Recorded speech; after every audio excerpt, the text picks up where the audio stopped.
اللہ تعالیٰ نے انسان کی حقیقت اور اس کی وقت، ویلیو اور اس کی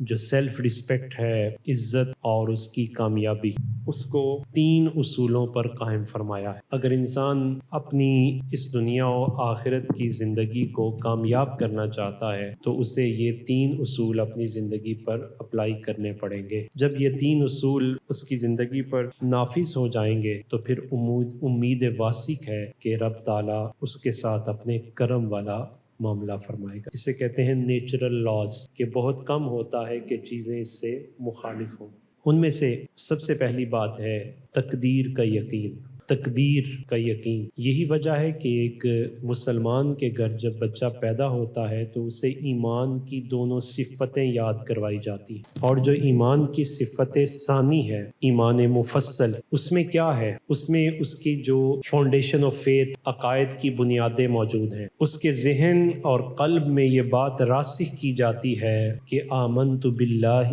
و ملائکتہ و کتبہ و رسلہ والیوم الآخر، اور یہ جملہ ہمارا موضوع، والقدر خیرہ و شرہ من اللہ تعالی، کہ تقدیر وہ اچھی ہو یا بری وہ اللہ تعالیٰ کی طرف سے، بلائیاں بھی اللہ تعالیٰ عطا فرماتا ہے، اور اگر کوئی مصیبت آتی ہے تو اللہ کے اذن سے آتی ہے۔ ایک تو یہ تقدیر پر کامل یقین۔ دوسرا، دعا کا دروازہ کسی بھی حالت میں انسان کو نہیں چھوڑنا چاہیے، کہ اللہ تعالیٰ کے ساتھ تقدیر اچھی ہو یا بری، دونوں حالتوں میں اس کا اللہ تعالیٰ کے ساتھ رشتہ استوار رہنا چاہیے، اور اس رشتے کو استوار رکھنے کا ذریعہ ہے دعا۔ اسے کبھی بھی دعا کے دروازے کو نہیں چھوڑنا چاہیے۔ اور تیسرا، کہ جب وہ دعا کا دروازہ کھٹکھٹائے تو اس کی اپنی کیفیت کیا ہو کہ یہ عاجز ہو، اپنے آپ کو اللہ تعالیٰ کا بندہ سمجھے، اور اس کے ساتھ ساتھ وہ اللہ تعالیٰ سے کبھی بھی نا امید نہ ہو۔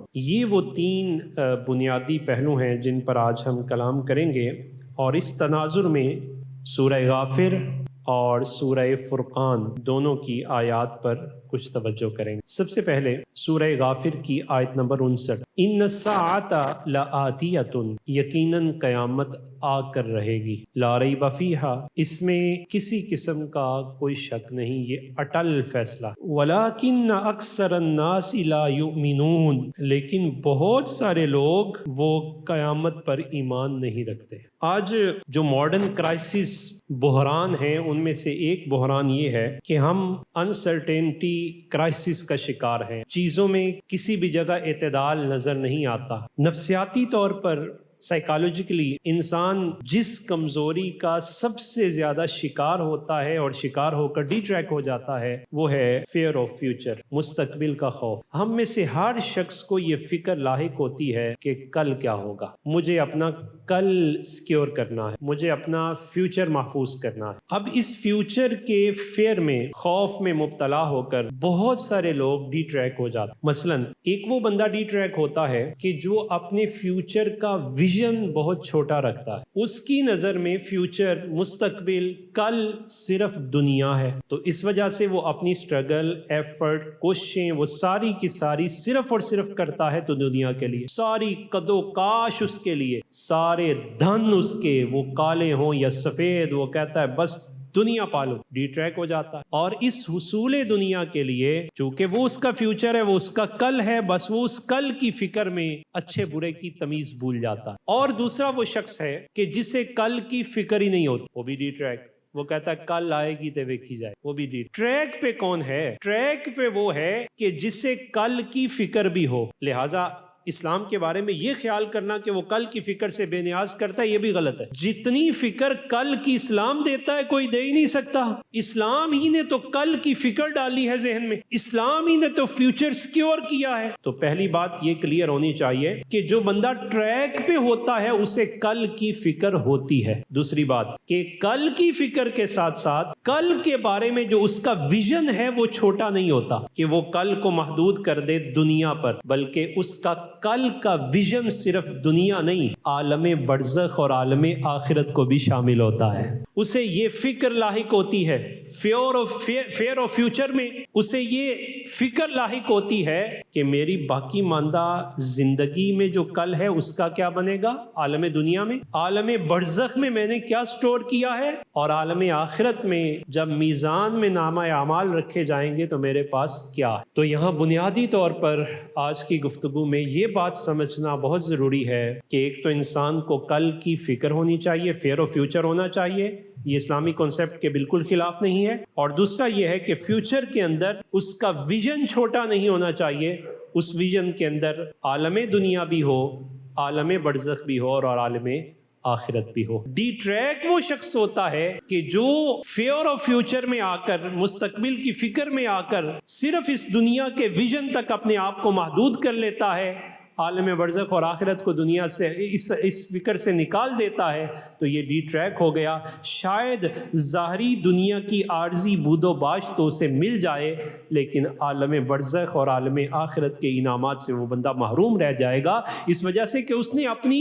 اس کل کے اندر اس کو تو شامل ہی نہیں کیا تھا۔ اسی وجہ سے قرآن مجید فرقان حمید کی یہ آیہ مبارکہ سورہ غافر کی 59 نمبر آیت کا خلاصہ یہ نکلتا ہے، فیوچر از ناٹ انسرٹین، کہ یہ جو مستقبل ہے یہ انسرٹین نہیں ہوتا، لیکن یہ بات انسان کے پیش نظر رہنی چاہیے کہ اس عالم دنیا، عالم برزخ اور عالم آخرت میں ایک ذات کے ساتھ میرا تعلق ہے، اور وہ ہے اللہ تعالیٰ کی ذات، اور اللہ تعالیٰ نے اس کل کو بہتر کرنا ہے، میرا اس کے ساتھ تعلق کیسا ہے۔ مسلمان مستقبل کے خوف سے نہیں جیتا، بلکہ وہ وعدہ الہی کے یقین سے جیتا ہے۔ سسٹم نہیں بگاڑتا، بلکہ وہ سسٹم پر ٹرسٹ کرتا ہے، اور وہ جو سسٹم پر ٹرسٹ کر رہا ہوتا ہے وہ ہے اللہ کا فیصلہ، اور اسی کو کہتے ہیں تقدیر۔ نبی پاک صلی اللہ علیہ وسلم طائف کے میدان میں ہیں، اور اس طائف کے میدان میں رسول اللہ صلی اللہ علیہ وسلم جس مشن کے لیے گئے ہیں وہ دعوت توحید ہے۔ جانے دو عالم صلی اللہ علیہ وسلم اب اس میدان میں پہنچتے ہی ہیں کہ ان لوگوں کو پہلے سے معلوم تھا کہ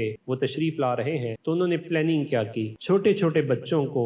نکیلے پتھر دے دی۔ دین کے راستے میں رکاوٹ کا آنا، سختی کا آنا، مصیبت کا آنا، یہ بھی نبوی وراثت ہے۔ یہ سوال ضرور ہوگا، جانے دو عالم صلی اللہ علیہ وسلم کے ساتھ آنکھیں چار، پوچھا تو جائے گا کہ دین کے لیے میں نے تو سختی برداشت کی، بتاؤ تم کیا کر کے آئے، کتنا کنٹریبیوشن ہے۔ ہماری کوشش یہ ہوتی ہے کہ کسی طرح نگلیکٹ کیا جائے، کسی طرح کرٹیسائز کیا جائے، کوئی موقع دقیقہ فروگزاش نہیں کرتے کہ جہاں دین یا دینی پہلوؤں پر کوئی نشتر نہ چلا دیا جائے۔ حالانکہ ہمارا ٹریک تو یہ ہے کہ ہمیں اپنی کیپیسٹی میں اور اپنے سرکل میں رہتے ہوئے دین کی انٹرپریشن جو ہے، دین کی جو ترجمانی ہے وہ اچھے انداز میں کرنی ہے، اور اوفینسو پوزیشن پہ آ کے اس کا دفاع نہیں کر سکتے تو کم از کم ڈیفینسو پوزیشن پہ آ کے اس کا دفاع ضرور کرنا چاہیے۔ کبھی بھی دین دشمنوں کی صف میں یا ان کی تقویت کے صف میں اپنے آپ کو نہیں کھڑا کرنا چاہیے۔ نبی پاک صلی اللہ علیہ وسلم طائف کے میدان میں پہنچ گئے تو انہوں نے چھوٹے چھوٹے بچوں کو نکیلے پتھر دے کر کھڑا کر دیا راستوں میں۔ جب کریم آقا صلی اللہ علیہ وسلم وہاں سے گزرتے تو وہ نکیلے پتھر اس ذات پر مار رہے ہیں جن کو رب تعالیٰ نے یہ وصف عطا فرمایا ہے، وَمَا أَرْسَلْنَاكَ إِلَّا رَحْمَةً لِّلْعَالَمِينَ۔ نبی پاک صلی اللہ علیہ وسلم ابھی نظر ادھر کرتے ہیں تو پتھر ادھر سے آ جاتے، نظر ادھر ہوتی ہے تو پتھر ادھر سے آ، اور ایسے نکیلے پتھر کے اس نے جسم اطہر کو لہو لوہان کر دی، اور نبی پاک صلی اللہ علیہ وسلم کے قدمین تک اس لہو کے سارے اثرات پہنچے۔ جناب جبرائیل امین سے یہ کیفیات نہ دیکھی گئی، بارگاہ الہی میں حاضر ہوئے، اذن لے کر رسول اللہ کی بارگاہ میں آئے اور آ کے عرض کیا کہ حضور اگر آپ اجازت دیں تو یہ پہاڑوں کے فرشتے میرے ساتھ ہیں، اور آنے واحد میں پوری قوم کو دونوں پہاڑوں کے درمیان رکھ کے مسل دیا جائے۔ تو نبی پاک صلی اللہ علیہ وسلم نے اپنی شان کریمانہ اور تقدیر، اس پر ایک غالب کیفیت کو ذکر کیا، اور ساتھ ہی ساتھ نبی پاک صلی اللہ علیہ وسلم نے اللہ تعالیٰ کی رحمت کے دروازے کو دعا کے ذریعے کھٹکھٹا دیا۔ یہ آج ہمارا خاص موضوع ہے کہ تقدیر پر یقین یہ کامیابی کی بنیاد ہے۔ تقدیر پر ایمان جو انسان کی فیس ویلیو ہے،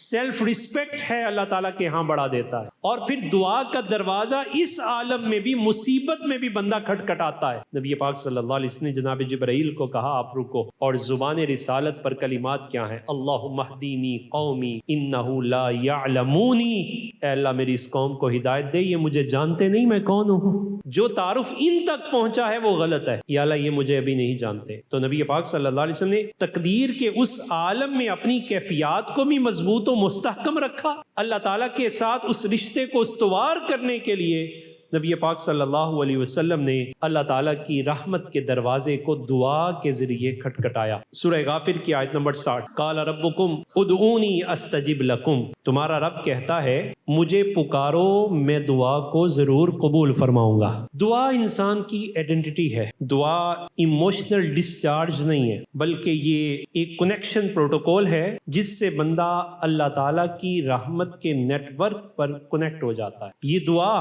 اس کی کیفیات تو اتنی اعلیٰ ہیں کہ جس طرح کوئی شخص اسلحہ تھام کر کمزور ہی کیوں نہ ہو، جب لشکر میں کھڑا ہوتا ہے تو وہ لشکر کا محافظ بھی ہوتا ہے اور لشکر اس کا محافظ ہوتا ہے. اسی طرح ایک بندہ مومن جب دعا کا ہتھیار استعمال کرتا ہے تو وہ اللہ تعالیٰ کی طاقتوں کے لشکر میں شامل ہو جاتا ہے. پھر اللہ تعالیٰ اس کی حفاظت فرماتا ہے اور اس کے ذریعے بہت سارے لوگوں کی حفاظت فرما لیتا ہے. یہی وجہ ہے کہ بہت ساری مصیبتیں ٹلتی بھی دعاؤں سے ہیں اور بہت سارے انعامات ملتے بھی دعاؤں سے ہیں. نبی پاک صلی اللہ علیہ وسلم آپ سے جناب سیدنا ابو ہریرہ رضی اللہ تعالی عنہ وہ روایت کرتے ہیں، اور جناب سیدنا علی المرتضی رضی اللہ تعالیٰ قال النبی صلی اللہ علیہ وسلم الدعاء سلاح المومن، کہ دعا مومن کا ہتھیار ہوتا ہے. وعماد الدین، اور دین کا ستون ہے. ونور السماوات والارض، اور زمین و آسمان کا نور ہے. دعا مصیبتوں،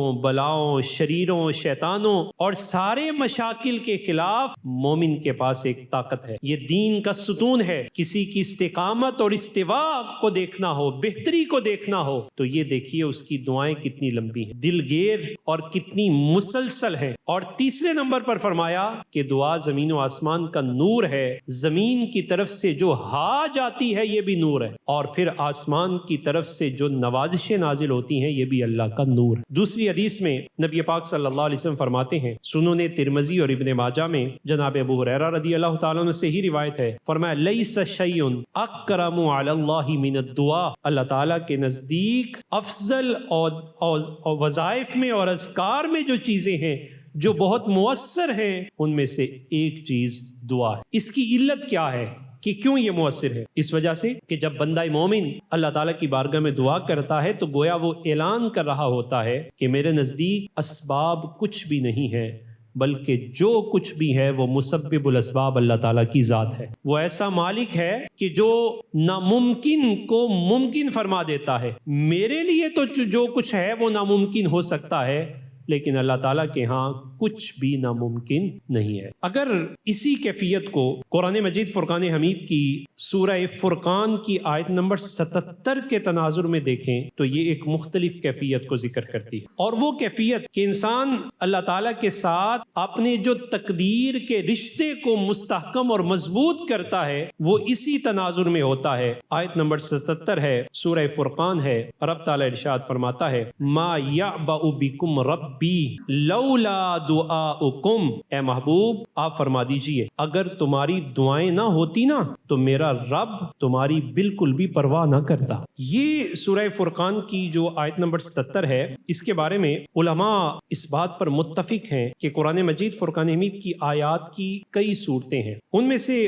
کچھ صورتوں کے اندر جلال ہے اور کچھ صورتوں کے اندر جمال ہے. اسی طرح جو آیات ہیں ان آیات کے اندر بھی جلال و جمال دونوں کیفیات موجود ہیں. یہ جو آیہ مبارکہ ہے سورہ فرقان کی آیت نمبر 77، یہ قرآن پاک کا نہایت جلالی، غیرت انگیز اور بندگی کی حقیقت کو سمجھانے والا جملہ ہے. ما یعبؤ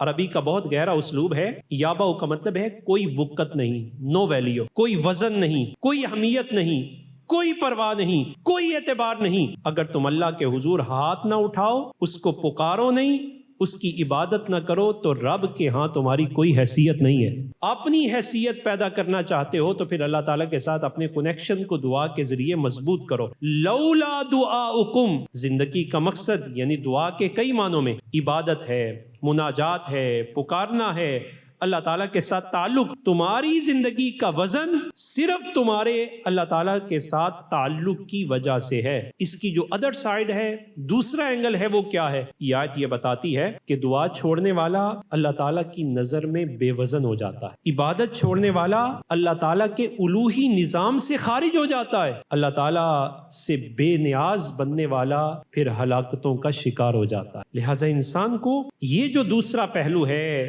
جو نیچرل لاز میں ہے کہ تقدیر اور پھر اس تقدیر کے ساتھ اللہ تعالیٰ کی بارگاہ میں دعائیں کرنا۔ اب تقدیر دو صورتوں میں ہو سکتی ہے، یا تو وہ خیر ہے تو پھر دعا کا رنگ شکر میں ہوگا، اللہ کی بارگاہ میں شکر کرے، الحمدللہ الحمدللہ علی کل حال۔ شکر میں کیفیات بھی اس کی ساری شاکر والی ہونی چاہیے، اور اس کی بندگی جو تیسرا پہلو ہے وہ بڑھنی چاہیے۔ ہمیں اس تناظر میں اپنا جائزہ لینا ہے کہ خیر کی صورت میں تقدیر آتی ہے تو ہماری دعا کدھر جاتی ہے؟ وہ تو چھوٹی ہو جاتی، ہم خوشی میں گم ہو کر دعا کرنا بھول جاتے، بلکہ شکر کرنا بھول جاتے، اور بندگی کا تعلق کمزور ہو جاتا ہے۔ اس گوڈ لیونگ سٹینڈرڈ میں رہنے والے ہم سب لوگ، ہمارا تو مقام شکر ہے۔ اللہ تعالیٰ نے اتنی نعمتیں عطا فرمائی ہیں، کیفیت انسان کی یہ ہے کہ جب اسے کچھ نہیں ملتا تو وہ دعا کرتا ہے، سر بھی سجدے میں رکھتا ہے، سجدے بھی لمبے، دعائیں بھی لمبی چوڑی، دعاؤں کا کہتا بھی ہے، بندگی میں عاجز رہتا ہے، لیکن جو ہی اسے اختیار اور طاقت ملتی ہے کسی کی دعا کا بھی طالب نہیں رہتا، سجدے بھی چھوٹے ہو جاتے ہیں، دعاؤں سے بھی بھاگتا ہے، نکلتا ہے، اعراض کرتا ہے۔ ایسی کیفیت اللہ تعالیٰ کو پسند نہیں ہے۔ حالت شکر میں اس کا سجدہ لمبا ہونا چاہیے، حالت شکر میں اس کی دعا بھی لمبی اور چوڑی ہونی چاہیے، اور بندگی کی کیفیت یہ ہونی چاہیے کہ حالت شکر میں آ کے یہ کہے، مالک میری محنت نہیں، یہ تیرا فضل ہے، جو کچھ تو نے عطا فرمایا ہے محض اپنے فضل سے عطا فرمایا ہے، میں اس کا جتنا شکر ادا کروں اتنا ہی کم ہے، یا اللہ مجھ سے کبھی شکر کی کیفیت کو مت چھیننا، اس خیر کا نفع مجھے بھی عطا فرمانا، اور قیامت تک میری آنے والی نسل کو بھی عطا فرما۔ دعا کی ضرورت صرف انسان کو ہی نہیں ہوتی، بلکہ انسان سے جڑے ہوئے بہت سارے رشتوں کو اس دعا کی خیر میں ضرورت ہوتی ہے، خیر میں ضرورت ہوتی ہے۔ وہ زندہ ہوں تب بھی ضرورت ہوتی ہے، وہ اس دنیا سے چلے جائیں تب بھی ضرورت ہوتی ہے۔ انسان کی بہت ساری دعائیں ایسی ہوتی ہیں کہ جو دعائیں اس کی زندگی میں بھی اس کے لیے نفع بخش ہیں اور اس کی آخرت میں بھی نفع بخش ہیں۔ ان دعاؤں میں سے علماء فرماتے ہیں ایک دعا وہ ہے مقام شکر میں وہ آتا ہے، عاجزی کا پیکر بنتا ہے، ساری نعمتیں اس کے پاس میسر ہیں، اور اللہ کی بارگاہ میں ایک جملہ کرتا ہے، مالک سب کچھ دیا ہے، اب تیری بارگاہ میں عرض یہ ہے میرا خاتمہ ایمان پہ فرما دینا۔ یہ خاتمہ بالایمان کی دعا ایسی ہے کہ جو اس کو فیئر آف فیوچر سے نکالتی ہے، اس کا فیوچر یعنی مستقبل وہ عالم برزخ کا بھی سیکیور ہو جاتا ہے اور عالم آخرت کا بھی سیکیور ہو جاتا ہے۔ تو مقام شکر میں تقدیر خیر کی ہو تو دعا کا رشتہ پھر بھی نہیں کٹنا چاہیے، اور بندگی اور عاجزی بھی انسان کے پاس کسی بھی نہج پہ کیوں نہ پہنچ جائے۔ یہی وجہ ہے صحابہ کرام رضوان اللہ علیہم مجمعین جب مساجد میں آتے تو مساجد سے پہلے ایک دوسرے کو ایک جملہ کہتے ہوئے داخل ہوتے، تعالو نکن مؤمنا، باہر بڑے بڑے منصب اور ذمہ داریاں ہمارے سامنے ہیں، لیکن آؤ مسجد میں اللہ کے بندے بن کے داخل ہو جائیں۔ وہ اپنے جس طرح انسان اپنے گندے جوتے کو مسجد میں نہیں لاتا، اس کی کیفیت صوفیاء فرماتے یہ ہو وہ گندا دل بھی نہ لے کے آئے۔ یہاں طالب بنے تو خیر کا بن، عاجز بن کر ساری طاقتیں، چودراہٹیں، سارے منصب وہ اپنے اللہ کے گھر سے باہر رکھ کر اللہ کا بندہ بن کر مقام شکر میں آ کے اللہ تعالیٰ کی بارگاہ میں بندگی بھی کرے اور دعائیں بھی لمبی چوڑی کرے۔ اس تناظر میں یہ پہلو بھی پیش نظر رہنا چاہیے کہ عموماً ایسے ہوتا ہے کہ انسان اجتماعی دعاؤں سے محروم رہ جاتا ہے۔ ایک بڑی لیمبک سائیڈ ہے ہماری سوسائٹی کی کہ ہم عبادت کرتے ہیں اور عبادت میں بھی انہماک نہیں ہے، اس کے اندر ڈپ ڈینگ ہو کر اترتے نہیں ہیں، اور جو ہی عبادت کر کے لیے آتے ہیں وہ آنے میں تاخیر، اور جو ہی وہ عبادت کا ایک فریضہ ادا کیا، فزیکل موومنٹس تھوڑی سی کی، اور اس کے کرنے کے بعد جانے میں بھی بہت جلدی ہے۔ ہم دعا سے اعراض کرتے ہیں، دعا کی طرف متوجہ نہیں ہوتے۔ اجتماعی دعا دعا سے اعراض کرتے ہیں۔ اس تناظر میں حضرت معروف کرخی علیہ رحمہ نے اس آیت کے تناظر میں ایک پہلو کی طرف توجہ دلائی۔ فرماتے ہیں کہ بہت ساری مرتبہ ایسا ہوتا ہے کہ انسان اجتماعی دعا سے اعراض کرتا ہے اور اس میں شامل نہیں ہوتا، حالانکہ اس کی قبولیت بسا اوقات دوسروں کی قبولیت کے ساتھ جڑی ہوئی ہوتی ہے۔ اللہ تعالیٰ کو ایسا بندہ پسند نہیں۔ اسی آیہ مبارکہ کا جو اگلا حصہ ہے، بسم اللہ الرحمن الرحیم، ان الذین یستکبرون عن عبادتی، بے شک وہ لوگ جو اس بندگی سے اعراض کرتے ہیں،